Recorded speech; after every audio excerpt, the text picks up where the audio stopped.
6 o'clock. Good evening, ladies and gentlemen. I'd like to call this meeting to order. Roll call, please. Mr. Stone? Here. Mr. Brumfield? Here. Mr. Yeaman? Here. Mr. Easley? Here. Ms. Warren? Here. Mr. Craddock? Here. Mr. Merricks? Here. Thank you. At this time, I'd like for you to stand, have a moment of silence, then we'll have a pledge of allegiance.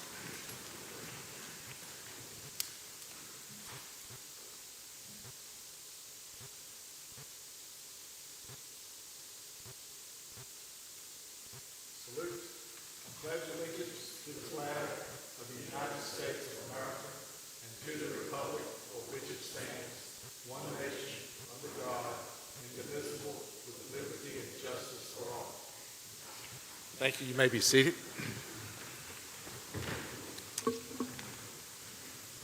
All right. You have before you the agenda. Do I hear a motion that the agenda be approved? So moved. We have a motion by Mr. Yeaman. Second. Second by Mr. Stone. Cast your vote, please.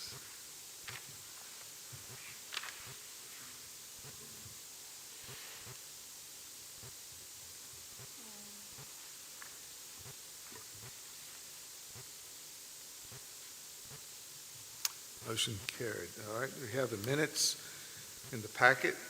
Do we hear a motion to approve the minutes as presented? So moved. Mr. Craddock approved. Second.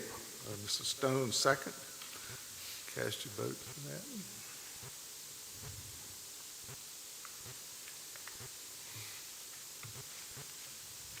Maybe. Mine didn't come up. Mine's not up.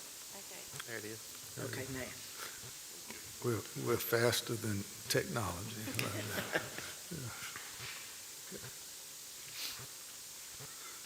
All right. Wait for that. All right, motion passed. Great. Any old business, Ms. Ragsdale? I'll just let you all know that the zoning ordinance adoption for the rewrite is hopefully moving forward. It will go before Planning Commission at their October 1st meeting for their review. And then, unless it's postponed to another meeting, it will go before the Board of Supervisors at their November meeting for hopefully adoption. So I just wanted to give you an update because I know you all had been attending the joint work sessions for that. All right, thank you. New business, Ms. Ragsdale. So we had an appeal of the zoning administrator's determination submitted to be heard at this meeting. And I do not believe that their counsel is here, but I will give you an overview of what that appeal is for. A plat was submitted for my review by the by Landmark Asset Services, and this is for the Southside Lofts, which is at the old Blair's Middle School. The plat that they submitted showed a proposed line subdividing what used to be the old auditorium from the rest of the building. The owner said that the plat needed to be submitted subdividing that for financial reasons. They have a loan through Virginia Housing. Virginia Housing was requiring them to separate the commercial portion of the building from the residential portion of the building. They were unable to meet the required side setbacks required by the residential multifamily zoning district. So their plat was denied. We discussed a variance. A variance was not really an option for them for various reasons, mostly being that this was strictly financial. It didn't have anything to do with the size, shape, or location of the lot, so they could not meet all the criteria required for a variance. Their plat was officially denied. It was officially denied. It was submitted on April 11th. I officially denied it in a letter to them, which I did include in your packet, and then they immediately appealed that determination. So it is before you as to whether or not you uphold the determination that it cannot meet the required side setbacks, or you can overturn it. All right. Thank you. Well, as you know, it's our job to interpret the ordinance and make sure we apply the ordinance as written, and it's pretty obvious the side setback, which is supposed to be a minimum of, I think, of 10 feet, is absolutely 0 feet. Do y'all feel like, if you want to uphold her decision, we need a positive motion? Mr. Chair, I'll just note for the record that the appellant nor his counsel are not present to provide any argument or evidence. So by being not present, we can either table it or discuss it without their presence? Is that? Just before we went to any motions, I just want to make sure the record was clear that an opportunity was provided to the applicant to present their case, and they are not present. Okay. So did everybody understand that? Yes. That they're not here? Okay, I have a question for Emily. Yes. Hey, Emily, did you and the applicant discuss any other type of zoning that would possibly allow what they were seeking? We did. All of our zoning classifications require a side setback. RPD, which is Residential Planned Unit of Development, can allow a 0 setback if it's approved by the Board of Supervisors. So that is not a guarantee. They are trying to move this through as quickly as possible because they're trying to close on the loan, which has been open for a while, in my understanding, through the construction process. So they wanted the fastest route. Rezoning is going to take at least 3 months to 4 months, depending on when we receive the application. So they wanted to go this route first. Okay, so help me understand, like, if someone is building townhomes and each individual townhome can be split off to different owners, and of course the line goes right through the side of the property, no setback. I think that's why I'm trying to get to, is that, can this property be rezoned like that? That's the question I'm asking. So only if it was rezoned to RPD. So our zoning, our multifamily zoning would not allow even townhomes to be subdivided. You would have to retain ownership of the property itself, and then you could sell off the building. So it would be kind of like a condo. You would have to sell off the actual building portion, but you would retain ownership of the ground that it sat on, because neither our subdivision ordinance nor our zoning ordinance allow for that type of division currently,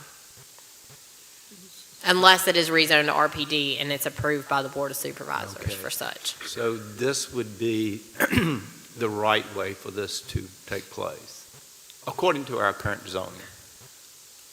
According to the current zoning, it would not be an issue unless they asked to rezone to RPD and they submitted a site plan and the board allowed that setback to be 0. But I believe even in that instance, and I'd have to go back and look because that was adopted fairly recently, it's only allowed on townhomes, and these are not townhomes. This is a multi-family apartment complex, and a portion of that same structure that is an auditorium.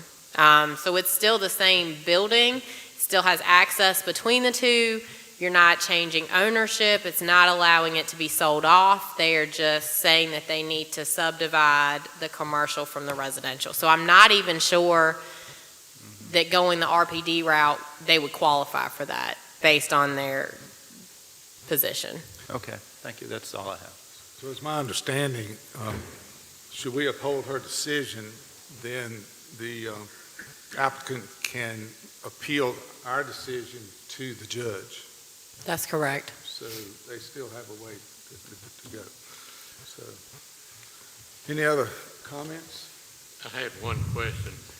Are we, financial situation shouldn't enter into our decision? That's correct. We have to interpret the ordinance as it's written, and that's kind of what we have to do. I don't have a problem with what they're doing, honestly, but it just doesn't work under our ordinance the way it's written.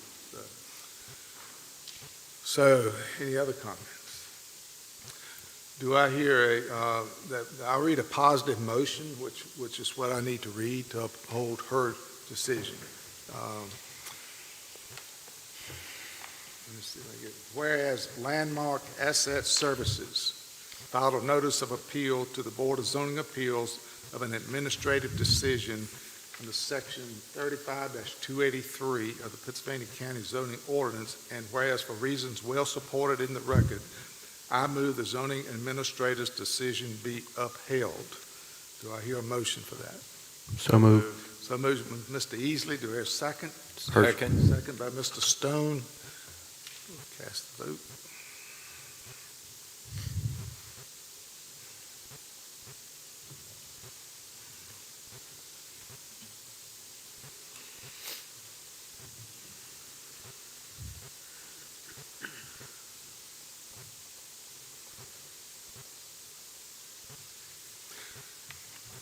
Your decision is upheld unanimously.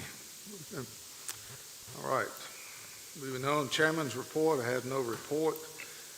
The time is 6:11. We'll open the public hearing. Pursuant to Article 5, Division 7 of the Pennsylvania County Zoning Ordinance, we, the Board of Zoning Appeals, have been empowered to hear and decide specific applications and appeals in support of said ordinance. In accomplishing this important task, we are charged with promoting the health, safety, and general welfare of the citizens of Pennsylvania County. We must ensure that all our decisions and recommendations be directed to these goals, and that each be consistent with the environment, the comprehensive plan, and in the best interest of Pennsylvania County, its citizens, and its posterity. Anyone here to speak to the board other than the applicant regarding zoning cases will be limited to 3 minutes. All right. Let's see, get my paper here. Time is 6:12. Case S24012. Ms. Ragsdale. Case S-24-012, Arcola Towers has petitioned for a special use permit on 45.06 acres located on State Road 41 Franklin Turnpike in the Callens-Gretna election district for the placement of a cell tower. On August 6, 2024, the Planning Commission recommended by a 6-0 vote with no opposition that the petitioner's request be granted with the conditions recommended by staff. I'm sorry. There were no conditions on that.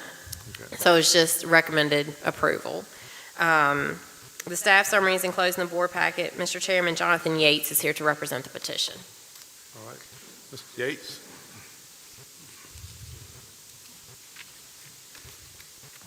Thank you, Mr. Chairman, members of the board. Jonathan Yates, good to be before you again. Is the microphone on? I think that was my error. Can you hear me now? Yeah, I hear you. I'm sorry, I didn't have it close enough. I'm sorry. Jonathan Yates, good to be before you again. First and foremost, I want to thank Miss Emily. She has always got me through the process in a beautiful, beautiful manner. And also I want to thank Andy and Laura Lee Hughes. The proposal tonight is a 197-foot monopole for Verizon Wireless and designed for at least 4 others. It's going to go on Andy and Laura Lee, well, if you say yes, it will go on Andy and Laura Lee's property. They have a nice piece of property, 45 acres out there on Franklin Turnpike. It was exactly where Verizon needed to be. They've been there a couple years. They have their house on the property, some old tobacco barns, and the balance of the property is planted in longleaf pines, so it gives us a natural cover for it. When you go that area, and when I went out there, phones don't work too swell. And, you know, that's fine for me if I'm just traveling through briefly, but if you live out that way, it's not that fun.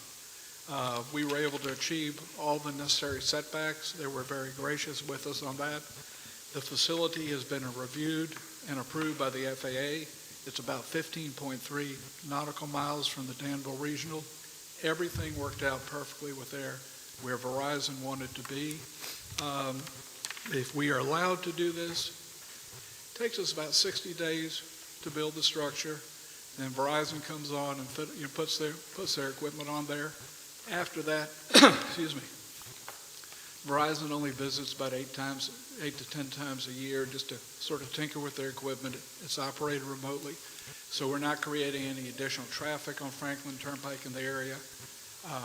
What we are doing is allowing people voice, broadband, and to me, most importantly, effective access to 911 first responders, whether it be fire, police, or EMS. Also, another important feature, what we call code red or reverse 911, where law enforcement or someone else wants to put out an emergency notification to that area, they can pick it up on their phone, but versus just hoping it comes up on their computer or their landline. So all in all, I feel we met the ordinance. Planning Commission did as well, but mainly Andy and Laura Lee gave us a perfect piece of property to do it on, right where Verizon needed to be. And we were able to achieve beautiful setbacks and also to sort of tuck it in with all those beautiful longleaf pines. I'm here to answer any and all questions y'all may have about this. All right. Any board member have a question for Mr. Gates? Thank you, sir. Thank y'all. Do we have anybody from the public signed up to speak? No one has signed up. No one signed up. Okay. Time is 6:16. Close the public hearing. Any discussion? Move for positive motion. Positive motion made by Mr. Yeaman. Let me read a positive motion. Let's see if I can get all the things right. Whereas Cola Towers has petitioned the Board of Zoning Appeals for a special use permit for a cell tower, and whereas we find no substantial detriment to adjacent property, that the character of the zoning district will not be changed thereby, and that such use will be in harmony with the purpose and intent of the ordinance, I move the special use permit be granted. Motion was by Mr. Yeaman. Do I hear a second? Second. Second. All right. Cast your vote.